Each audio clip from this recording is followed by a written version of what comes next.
Seminar রুমে প্রথম অভয়ার মৃতদেহ যিনি দেখেছিলেন সেই চিকিৎসক সুমিত রায় তপাদারকে জিজ্ঞাসাবাদ করছে সিবিআই। সিবিআই এর তলবে সোমবার সিজিও কমপ্লেক্সে হাজিরা দিলেন কলকাতা পুলিশের এক সাব ইন্সপেক্টর ও এক মহিলা পুলিশ কর্মী। তাদের জিজ্ঞাসাবাদ করেন তদন্তকারীরা। আরজিকর মেডিকেলে তরুণী চিকিৎসককে ধর্ষণ ও খুনের মামলা তদন্তে 11 জন পুলিশ কর্মীকে তলব করেছে সিবিআই। সোম মঙ্গলবার পুলিশ কর্মীদের সিজিও কমপ্লেক্সে হাজিরার নির্দেশ দেওয়া হয়েছে।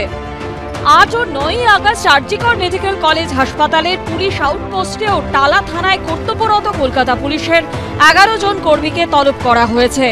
ঘটনার রাতে কর্তব্যরত পুলিশ কর্মীরা কোনো রকম সন্দেহজনক কিছু দেখেছিলেন কিনা, রাতে হাসপাতালের ভেতর কোনো বহিরাগত ঢুকেছিল, কিভাবে প্রথমে ঘটনার খবর পান পুলিশ কর্মীরা, প্রথমে কি দেখেন, সেই সময় কারা উপস্থিত ছিল হাসপাতালের মধ্যে, এরকম একাধিক প্রশ্নের উত্তর জানতে চায় সিবিআই।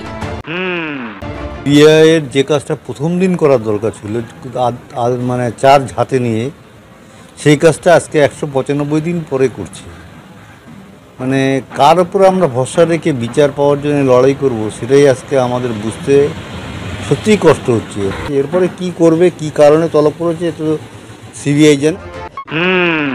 তদন্তের গতি প্রকৃতি নিয়ে রাজনৈতিক চর্চা সমান তালে চলছে।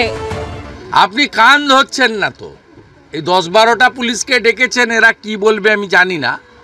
এদের প্রেসার করে বলা হবে, যেমন অভিজিৎ মণ্ডল গ্রেপ্তারের পরে 6 জন আইপিএস 50 জন কলকাতা পুলিশের অফিসার প্যারেড করে গেছিল অভিজিৎ মণ্ডলের বাড়িতে, তার স্ত্রী এবং পরিবারকে বলে এসেছিল মুখ খুলবে না, আমাদের সঙ্গে মা মমতা আছে, চিন্তার কোনো কারণ নেই, সব অস্বীকার করো।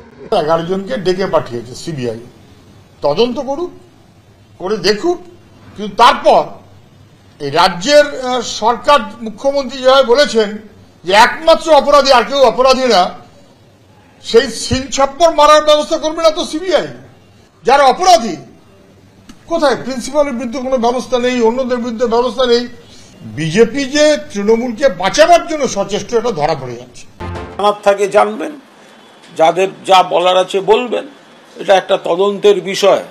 তো সুতরাং এখানে এর মধ্যে কোনো রাজনৈতিক মন্তব্য করব না। 17ই মার্চ সুপ্রিম কোর্টে আরজিকর মেডিকেলের ধর্ষণ খুন মামলার পরবর্তী শুনানি রয়েছে।